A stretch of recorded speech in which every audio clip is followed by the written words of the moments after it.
तो अब ये जितने नकली शेर बन रहे थे, इनकी खाल उतार कर दिखा दी दास ने। अब इनके कलजे पाट रहे हैं, इनको मुश्किल माच रही है। अब क्या करें भाई, कहाँ मरें? फिर क्या करते हैं, रामपाल गुंडा है, बदमाश है, कि जनता का जो ध्यान है सच्चाई से हटाकर बकवाद में लगा जा।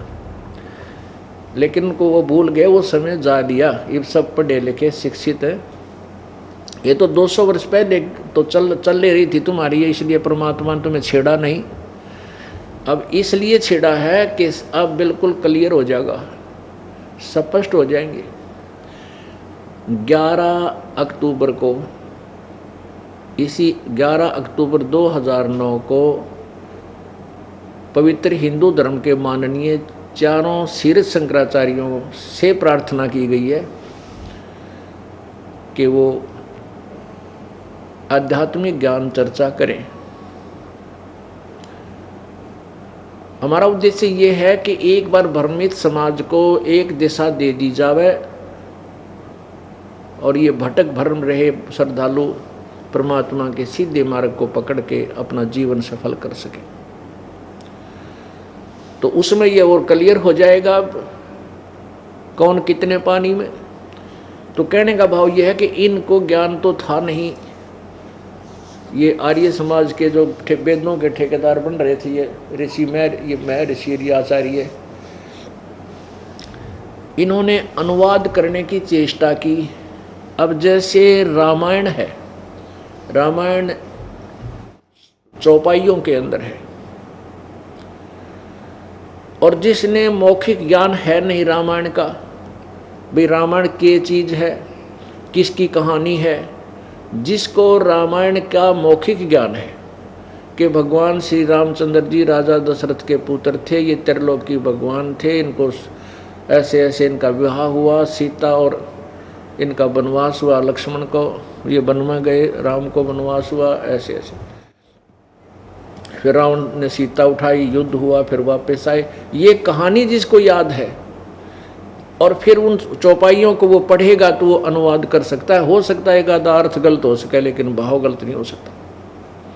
और इनको मौखिक ज्ञान था नहीं सृष्टि रचना का, ना परमेश्वर की महिमा से ये परिचित थे। ये अनुवाद करने बैठ गए, अड़ंगा कर डाला। लेकिन फिर भी इनके द्वारा किए गए अनुवाद में भी वह सच्चाई ऊपर आ रही है। भले ही ये उसको ठीक ढंग से जोड़ नहीं सके, लेकिन अर्थ हमें ज्ञान है कि ये भगवान की महिमा, और ऐसे हम इनको सीधे पुर्जे जोड़ लेंगे। अब किसी ने अगला पहिया गाड़ी का पिछला पो रखा है, पिछला आगे धर रखा है, शरीर किधर ऊपर रख रखा है, तो अब हम जो इसको ज्ञान है वो ठीक ठिकाने लगा के उनको वह गाड़ी तैयार कर देगा। पुर्जे जो के तो जेन्युइन है, वेद हमारे एज इट इज हैं, ये जेन्युइन है। और हम अब इंजीनियर बन गए इस भक्ति मार्ग के, राम नाम की गाड़ी के। अब इस राम नाम की गाड़ी के इस ठीक ठिकाने पुर्जे लगा करके और ये ची कर दे चलेंगे इसमें बैठ करके, ठाठ से इसका लाभ उठाएंगे। जो इसका वास्तविक यूज है वो हमें होगा, हम अब इसका लाभ उठाएंगे यथार्थ भक्ति करके। तो एक ये प्रमाणित हो गया कि जब परमेश्वर आते हैं कबीर देव, वो प्रत्येक युग में एक ऐसी लीला करते हैं और उनका वो नाम पूरे युग में वही लीला उनकी प्रसिद्ध रहती है, उन्हीं का नाम वो विशेष प्रसिद्ध रहता है। वैसे तो वो अन्य समय में भी आते रहते हैं और कुछ समय के लिए रहकर घंटा 2 घंटा, दिन 2 दिन, फिर चले जाते हैं, सहस्री आते हैं, सहस्री जाते हैं। परमात्मा के इस आगमन को जो 120 वर्ष तक यहाँ रहकर गए थे, इनको अतिथि रूप में आना माना जाता है। अतिथि रूप में परमात्मा साकार है, मनुष्य सदृश्य है। अभी तक हमें परमात्मा को निराकार बताया गया था, हम परमात्मा को निराकार ही सुना करते थे। और फिर ये भी सुनते थे कि परमात्मा पूरे ब्रह्मांडों का रचयिता है, सब उसी ने सब संसार रचा है। तो पुण्यात्माओं निराकार कैसे रचेगा? निराकार इंजीनियर, निराकार यानी जो साकार नहीं है, तो कोई एक पेचकस बना के दिखा दो मैं, और तो जहाज बनाना बहुत बड़ी बात है, एक पेचकस बनवा दो उस निराकार इंजीनियर पे। पुण्यात्माओं परमात्मा साकार है। अब देखो कितना सुंदर शरीर प्रत्येक प्राणी का बनाया, और जिस अंग की जहां आवश्यकता थी वहीं लगाई, जहां दो की आवश्यकता थी दो लगाए, एक नाक बंद हो जाए दूसरे में और सांस का जुगाड़ मुंह भी, नाक भी बंद हो जाता मुंह से, यानी कितना हर तरह सूझबूझ से उस मालिक ने यह पुतला बना के हमें दिया। तो क्या बगैर सोच समझ के, बगैर किसी वो साकार के ये बना सकता है? तो पुण्यात्माओं अभी तक हमें ऐसे ही गेड़ में डाल रखा था इन्होंने, भ्रमित लोगों ने, भ्रमित इन कथित ऋषियों ने, महर्षियों ने। इनको स्वयं ज्ञान नहीं था, ये और के बताएंगे। तो इस प्रकार ये परमात्मा की महिमा से अपरिचित होने के कारण पूरा मानव समाज भ्रमित है। अब इस पुण्य आत्माओं को, इस भ्रमित समाज को शास्त्र अनुकूल दिशा देने का हमारा प्रयत्न है, और परमात्मा इसे सफल करेगा। हम उनसे बार बार प्रार्थना करते हैं, परमात्मा बहुत युग बीत गए, काल का दाव लगा हुआ है, और परमेश्वर ने स्वयं भी 600 वर्ष पहले जब वो आए थे जुलाहे रूप में, यहाँ एक तत्वदर्शी संत की भूमिका कर रहे थे, तब स्वयं भी बताया था कि कलयुग में एक समय जब ये पिछली पीढ़ी आएगी, उस समय समाज शिक्षित होगा, और उस समय इस तत्व ज्ञान को सार्वजनिक किया जाएगा। पूरा विश्व परमेश्वर कबीर जी के ज्ञान का लोहा मानेगा, पूरा विश्व स्वीकार करेगा, पूरे विश्व में शांति होगी। और ये हाहाकार मच रही है, आपसी प्यार रहा नहीं, माया माया दिखाई देती है, धन धन दिखाई देता, ना भाई ना बहन दिखता, ना रिश्तेदारी दिखाई देती है, ना माता पिता की तरफ कोई श्रद्धा और आस्था या कोई भाव नहीं रहा। वो इसी तरीके से समाप्त होगा। ज्ञान होगा, ज्ञान के बाद फिर परमात्मा वो सुख देगा जो हम चोरी करके प्राप्त नहीं कर सकते। वो धन देगा, इतना आपको बरकत देगा, ना चोरी से कर सकते, ना हम मिलावट से कर सकते, ना रिश्वत से कर सकते, बल्कि वो पाप बढ़ते हैं और वो धन व्यर्थ जाता है किसी ना किसी बीमारी में या किसी और कारण से, चोरी में, अग्नि में खराब हो जाएगा और पाप शेष रह जाते हैं। और परमात्मा देगा वो एक नंबर का धन होगा, आपके आने वाली आपदाओं को परमात्मा बचाएगा, और ऐसे सुख देगा जैसे नीरू नीमा को असरफी दे दी सोने की, जिसने सारे ब्रह्मांड रच दिए। तो क्या आपका निर्वाह उसके लिए दूभर है? माँ के पेट में किसने पाला था? माँ के पेट में किसने पाला था? ना कोई इंजेक्शन लानिया डॉक्टर था। पेट में माँ के गर्भ में जो भी बच्चा था, लड़का या लड़की, तो वहाँ किसने पालन किया? किसने इसको संभाला? किसने इसकी स्वास्थ्य का ध्यान रखा? परमात्मा ने। और बाहर आने के बाद भी वही हमारी परवरिश, जो हमारे संस्कारवश से सबको प्राप्त करवा रहा है। माध्यम भी वही बनाता है, मीडिया भी वही बनाता है, जिससे भी जो करवाना है वही करवाता है।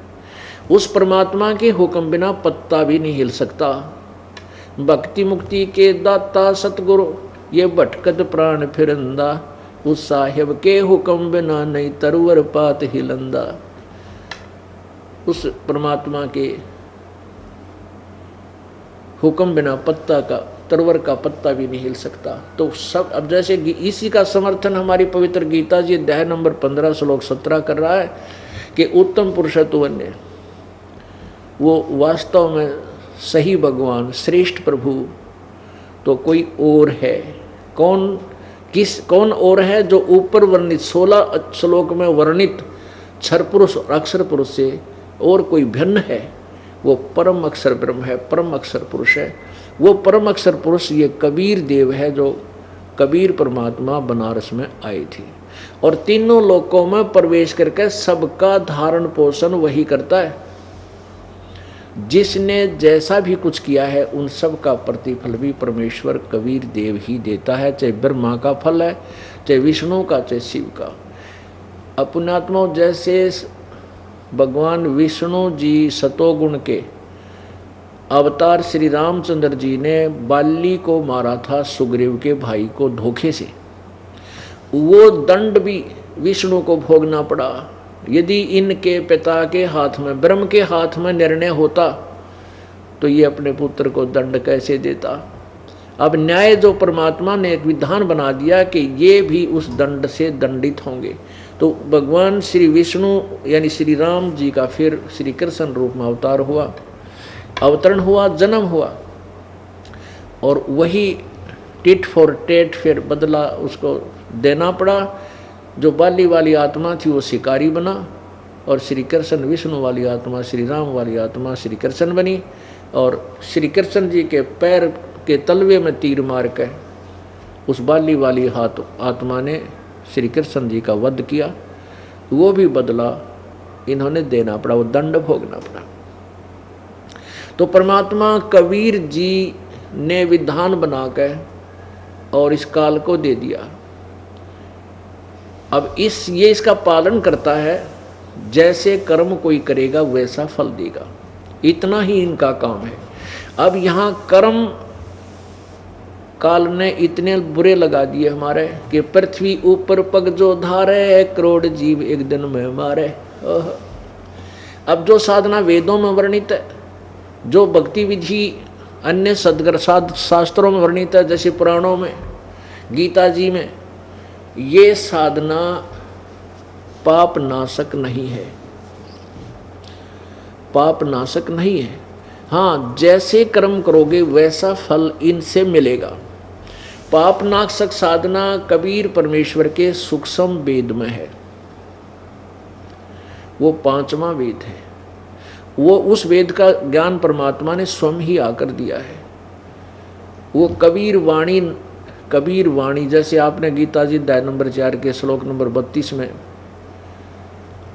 देखा पढ़ा कि जो अध्याय नंबर 4 के 25 से लेकर 30 तक जो साधनाओं का वर्णन है, इस तरह के बहुत प्रकार के जो साधना, यज्ञ, भक्ति विधि उस ब्रह्मण मुखे परमात्मा परमेश्वर सच्चिदानंद घन परमेश्वर की वाणी में विस्तार से कहे गए हैं। और उससे, उस साधना को करने से पूर्ण रूप से मोक्ष प्राप्त हो जाती है। और वो साधनाएं जो सवसम वेद में लिखा है वो कर्म करते करते पूर्ण होती हैं, कर्म करते करते ही वो साधना की जाती है, ऐसा वर्णन है। अब इसका आपको थोड़ा सा दिखाते हैं वर्णन। अपुण्यात्माओं वेदों में आपको दिखाते हैं उस सच्चिदानंद घन की वाणी, कबीर वाणी। उस परमात्मा का क्या नाम है? वो परमात्मा कौन है जो कवि की उपाधि प्राप्त करता, वेद बताते। अब देखिए ऋग्वेद मंडल नंबर 9 के सूक्त नंबर 96 में, ये वही वेद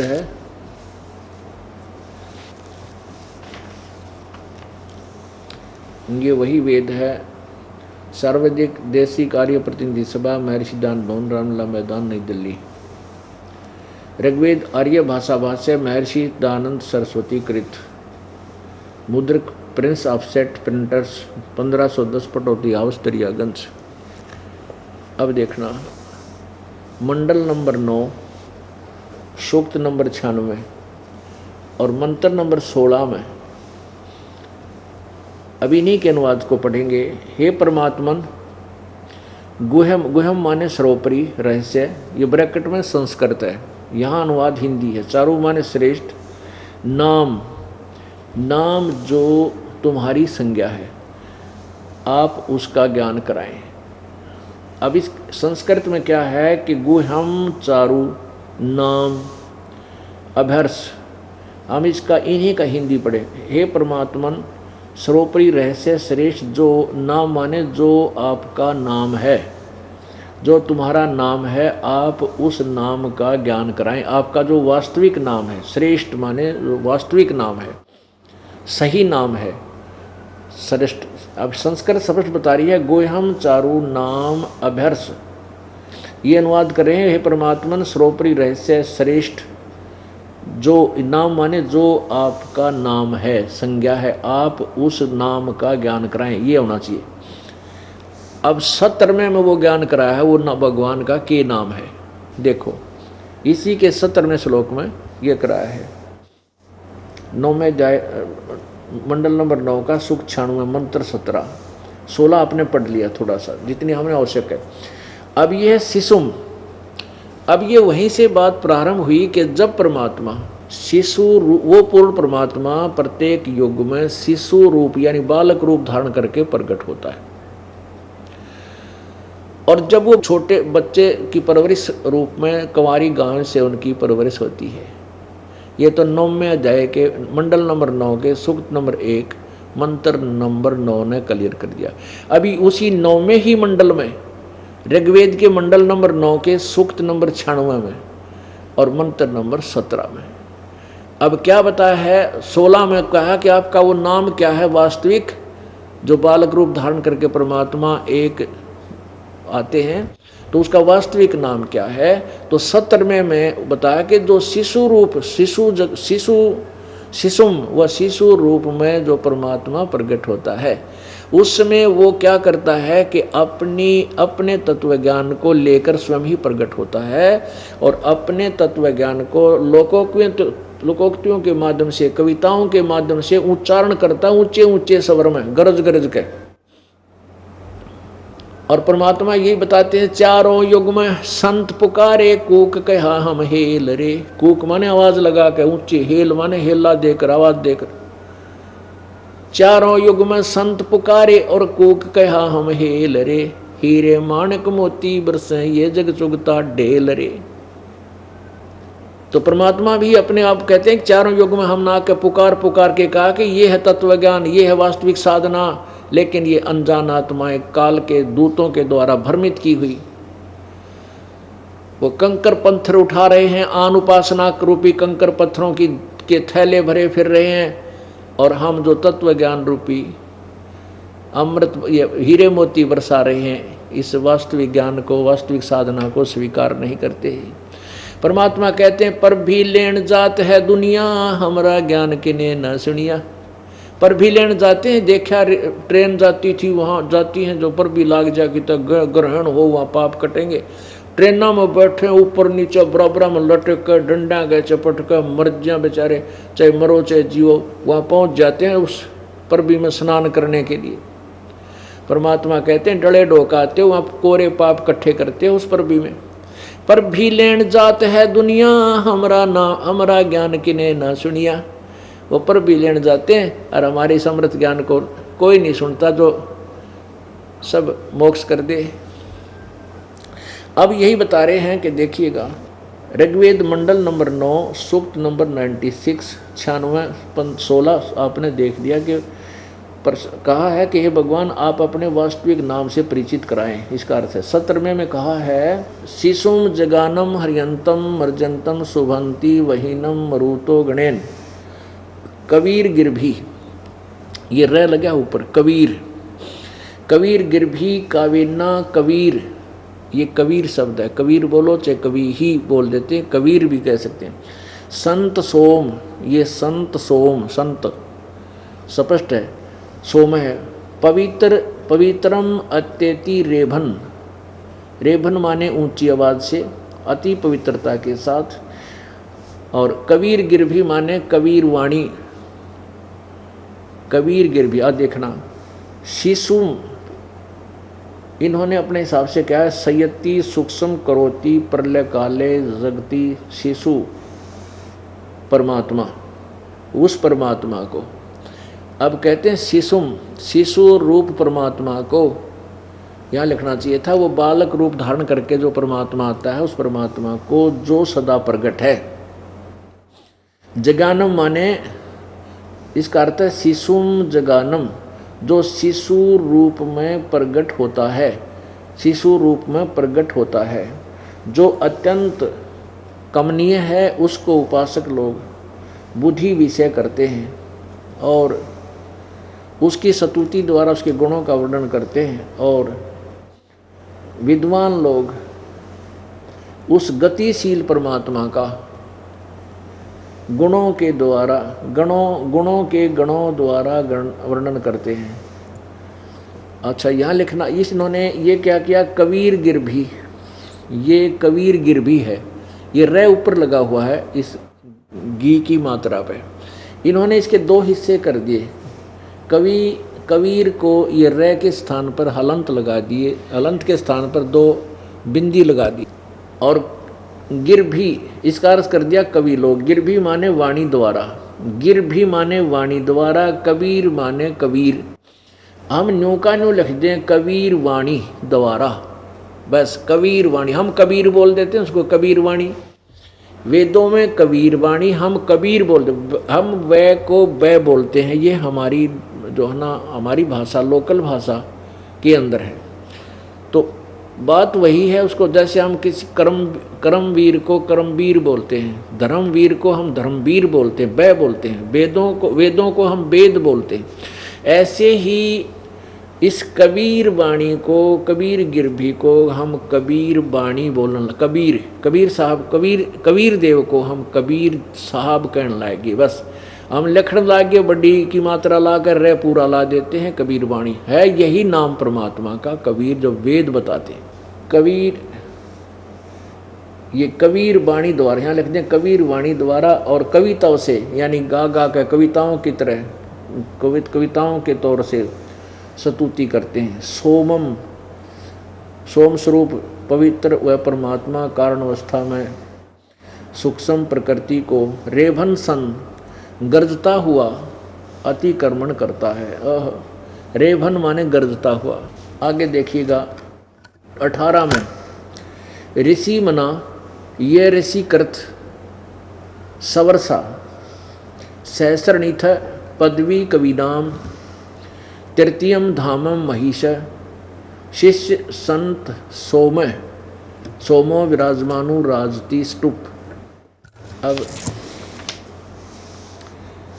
वो परमात्मा कहाँ रहता है वो भी देखिएगा। सोम स्वरूप परमात्मा, पालन की इच्छा करता हुआ जो महान परमात्मा,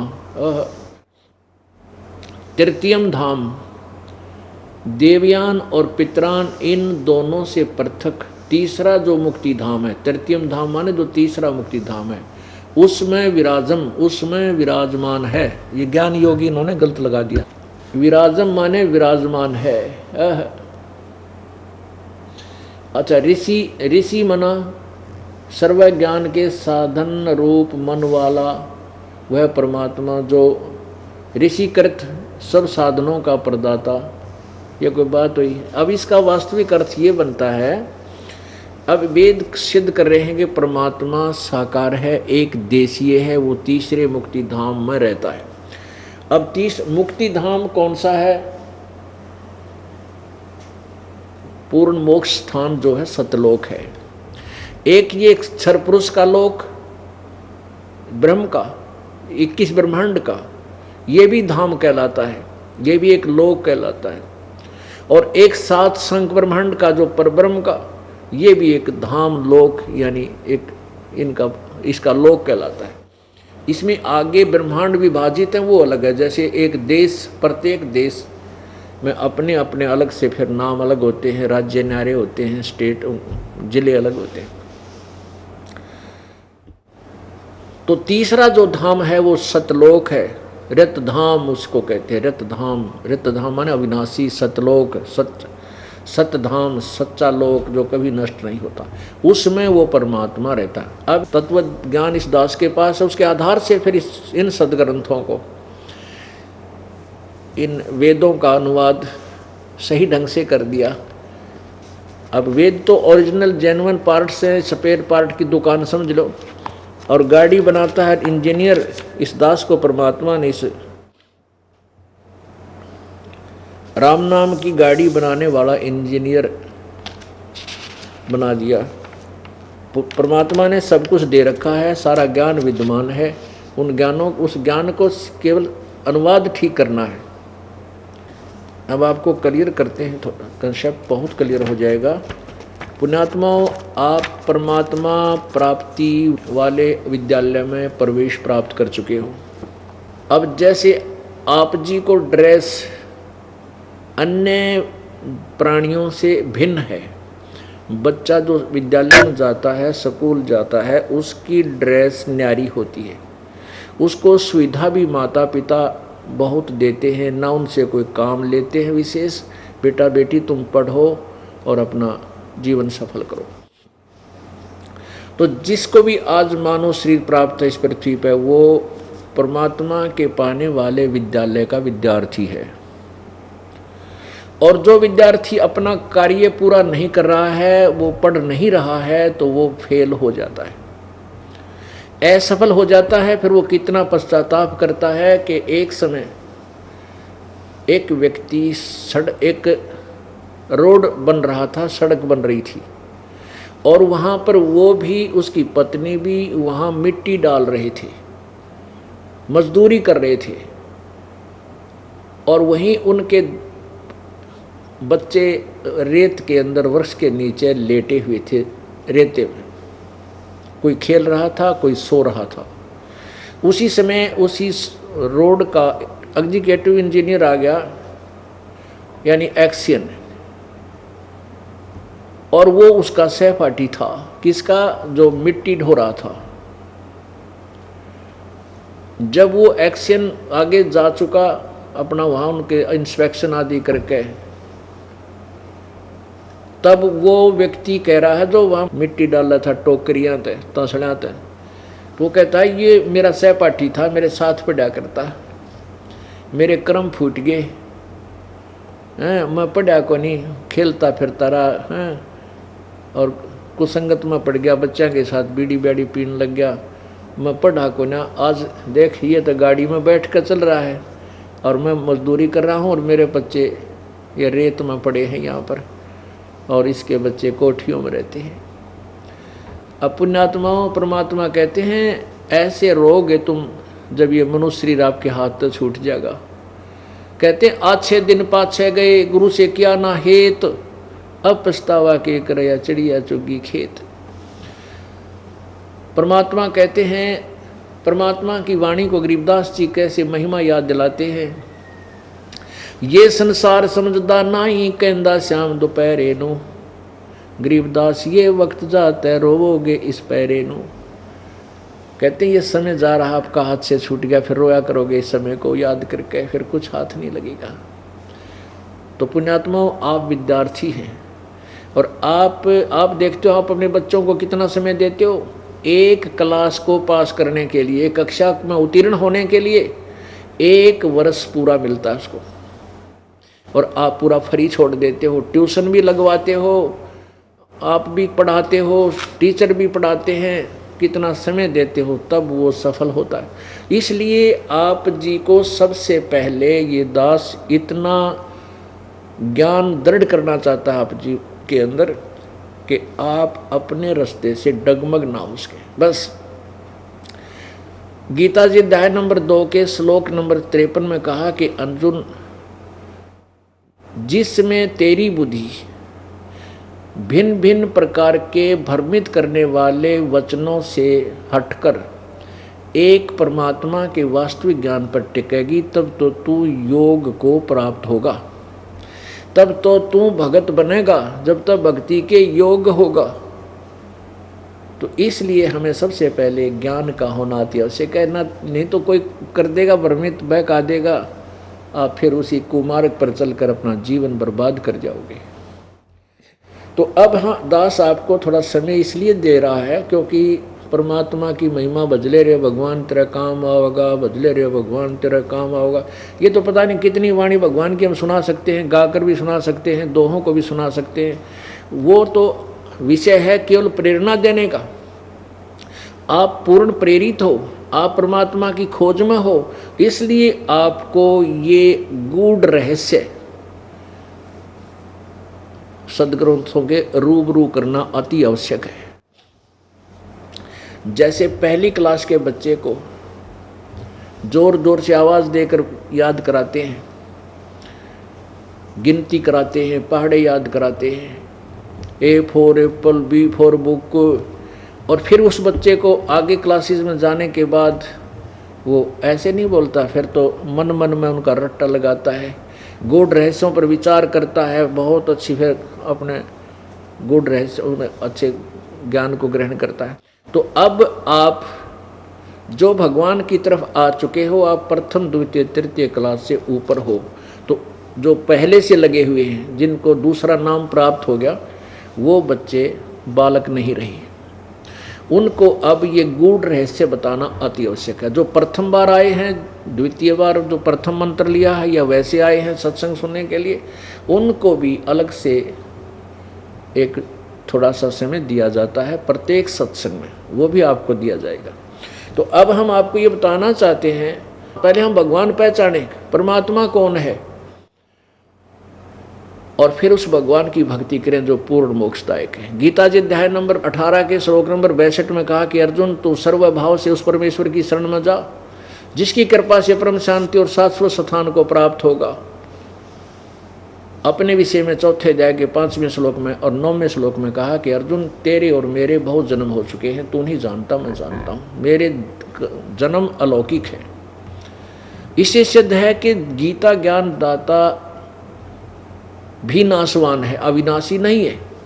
और वो कहता है मेरा मंत्र तो ओम नाम ओम है 8वें अध्याय के 13वें श्लोक में, और दूसरा कोई मंत्र नहीं है, एक ओम अक्षर है, इसका अंतिम सांस तक भक्ति कर मुझे प्राप्त होगा।